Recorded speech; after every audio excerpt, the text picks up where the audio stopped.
Welcome to doctor Maithili's music therapy channel. இன்றைய பதிவிலையும் reasoning அப்படின்ற அந்த கான்செப்டில் சில செய்திகளை பார்க்கலாம். ரீசனிங்னு சொன்னால் சில பதிவுகளாக நம்ம அதை பற்றி தான் பார்த்துக்கிட்டு வரோம். எது போல் ரீசனிங் பாசிட்டிவாக இருக்கும், எது குவாலிட்டியாக நம்ம நம்மளோட பிஹேவியரை மாற்றிக்கிறதுக்கு அந்த ரீசனிங்கை பயன்படுத்திக்கலாம் அப்படின்னு நம்ம பார்த்துக்கிட்டு தான் வரோம். இப்போது நம்ம சில காக்னிஷன் அப்படின்னு ஒரு வார்த்தையை நம்ம அடிக்கடி சொல்கிறோம். அப்படின்னா அதில் என்ன இருக்குது? எல்லாம் நம்மளுடைய புரிதல், எண்ணம், சொல், செயல், அதாவது பர்செப்ஷன், அட்டென்ஷன், அப்புறம் problem solving, memory, learning, language, இது எல்லாமே காக்னிஷனுக்குள்ளே வரும். இது எல்லாமே நம்மளோட ரீசனிங் எபிலிட்டியை வச்சு நம்ம நல்லபடியாக அதை புரிஞ்சிக்க முடியும். சிறப்பான செய்திகளை நம்ம அதுக்குள்ளே வளர்த்துக்க முடியும். இப்போ இது சாதாரணமாக ஒரு பள்ளிக்கூடம் போகிறது, ஸ்கூல் போகிற டேஸில், ஏர்லி சைல்ட்ஹுட் அப்படின்னா ஃபஸ்ட்டு ஸ்டாண்டர்ட், செகண்ட் ஸ்டாண்டர்ட் படிக்கிற குட்டி பசங்கள்லேருந்து, லேட் சைல்ட்ஹுட்னா 5ஆம் கிளாஸ் 6ஆம் கிளாஸ் படிக்கிற சைல்டுலேருந்து, அப்புறம் puberty time, early adolescence, middle adolescence, late adolescence அப்படின்னு இந்த எல்லா ஸ்டேஜில் இருக்கிறவங்களுக்கும் ரீசனிங் எபிலிட்டியை ஓவர் த பீரியட் அது டெவலப் பண்ணித்தான் ஆகும். தானாக மெச்சூரிட்டி வர வர, பிஹேவியரில் மெச்சூரிட்டி வர, அது வளரும் பொழுது நம்மளோட ரீசனிங் எபிலிட்டியும் வரும். இதை பற்றி நம்ம சில பதிவுகளுக்கு முன்னாடி பார்த்தோம். ஒரு சின்ன குழந்தைக்கு தான் வாங்குகிற டாயை பற்றி எப்போவுமே அது மட்டும்தான் யோசிக்கும். நம்மளுக்கு ஏற்கனவே இதே போல் 5 யானை பொம்மை இருக்குது, 5 ஷிப் வச்சிட்ருக்குறோம் அப்படின்னா 6ஆவது மறுபடியும் கடையில் போனால் என்ன பண்ணோம், இன்னொரு ஷிப் கூட வாங்கித்தாங்க அப்படின்னு சொல்லி குழந்தை கேட்கும். அதே வேலையை அப்போ அந்த என்னாச்சு, அந்த குழந்தைகளுக்கு ஒரு 5 இயர்ஸ் தான் இருக்குன்னு வைங்க. இதே மாதிரி ரிப்பீட்டட்லி வாங்கின சாமானியை திருப்பி திருப்பி வாங்கி அதுலேயே ஒரு ப்ளஷர்ஸ் காமிச்சிக்கிறது, ப்ளஷர்ஸ் தனக்கு என்ஜாய் பண்ணிக்கிறது அப்படின்னு சொன்னால் ஒரு 15 வயசில் 20 வயசில் இருக்கும்பொழுது அந்த குழந்தை மறுபடியும் அதுபோல் வாங்குமானா? இல்லை, நம்மளுக்கு இன்றைக்கி என்ன, இனிமேல் யானை பொம்மை வேண்டாம், வேறு எதான கேட்ஜெட் வாங்கிக்கலாம், ஐபேட் வாங்கலாம் அப்படின்னு சொல்லும்.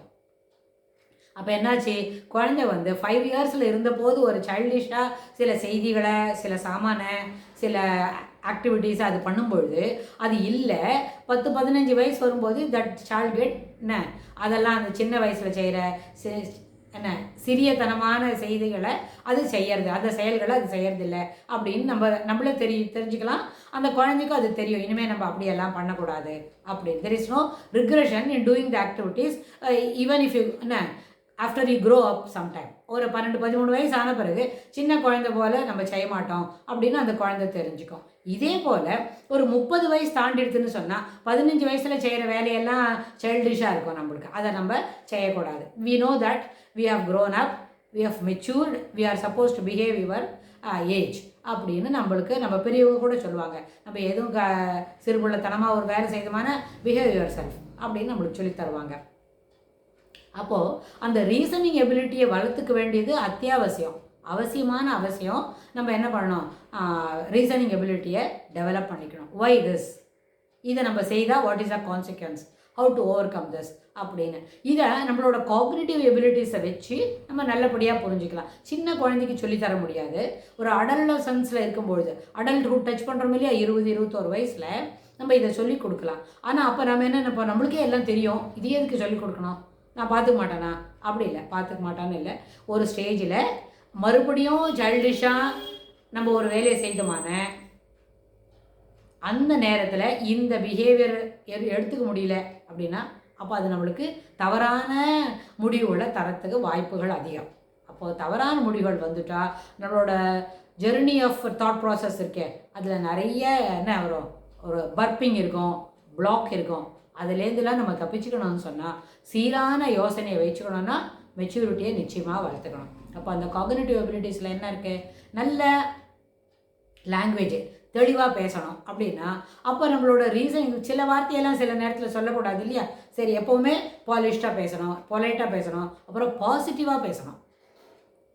அது கிடைக்காது, இது கிடைக்காது, இல்லை அப்படின்றத காட்டிலும் உண்டு, குறைவாக இருக்கிறது குறைவாக இருக்கிறது. அப்புறம் படிச்சிருக்கோம், குறைவாக படிச்சிருக்கோம், நான் படிக்கவே இல்லை அப்படின்னு சொல்கிறத காட்டிலும் குறைவாக படிச்சிருக்கோம் அப்படின்னு சொன்னால் அது the way of speaking positive words அது இருக்கே, அது என்ன பண்ணோன்னா எல்லாருக்கும் நம்மளுக்கு போதுமான அளவுக்கு ஒரு கான்ஃபிடன்ஸ் கொடுக்கும். பரவாயில்ல, நம்மக்கிட்ட இவ்வளோ இருக்குது, இவ்வளோ படிச்சிருக்கோம் அப்படின்னு. அதை எப்படி மோட்டிவேட் பண்ணிக்கலாம்னா, ஒரு பரீட்சைக்கு படிக்கணும், இனிமேல் இத்தனை பாடம் படிக்கவே இல்லையா அப்படின்றத காட்டிலும், மொத்தம் எவ்வளோ இருக்குது, 20 சாப்டர்ஸ் இருக்குது. நம்ம ஆல்ரெடி 12 சாப்டர்ஸ் படிச்சிட்டோம். இன்னொரு தடவை சின்ன கிளான்ஸ் கொடுத்தாலே வி கேன் கம் அப். என்ன, ஒரு 60%க்கு நம்ம படித்தாச்சுன்னு அர்த்தம்.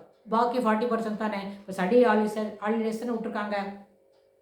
ஸ்டடி ஹாலிடேஸில் நம்ம என்ன பண்ணலாம், இந்த ஹாலிடேஸ் டைமில் பாக்கி உள்ள பாடத்தை 2-3 நாளில் கொஞ்சம் கொஞ்சமாக நம்ம படிச்சிடலாம் அப்படின்னு இருந்தால், அந்த பாசிட்டிவ் மைண்ட் செட் என்ன பண்ணணும்னா, நம்மளோட முறையில் பூஸ்ட் பண்ணி நம்மளை மோட்டிவேட் பண்ணி நல்லபடியாக படிக்க வைக்கும். அதனால நம்ம படிக்கலேன்னு ஒரு தவறாக நினச்சி அந்த நெகட்டிவ் மேலே நம்ம படிக்க ஆரம்பித்தாக்க மைண்ட் என்ன பண்ணோம், அப்போ நம்ம ஏற்கனவே சில பகுதிகள் முன்னாடி சொல்லியிருக்கிறோம், அது எப்போவுமே ஆசிலேட்டிங்கில் தான் இருக்கும், போயிட்டு தான் வரும், ஃபோக்கஸ் பண்ணி படிக்க முடியாதுன்னு.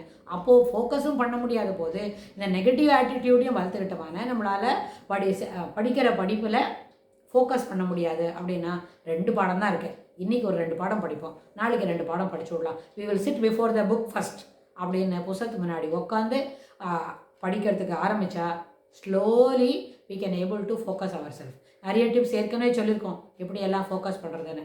இப்போது நம்மளோட காக்னிட்டிவ் எபிலிட்டிஸை என்ஹான்ஸ் பண்ணுறதுக்கு நம்ம என்னெல்லாம் டிப்ஸ் தயார் பண்ணிக்கலாம், எந்த டிப்ஸ் மூலமாக நம்மளோட ஃபோக்கஸிங் எபிலிட்டியை டெவலப் பண்ணிக்கலான்றதை வரப்போகிற பகுதிகளிலும் பார்க்கலாம்.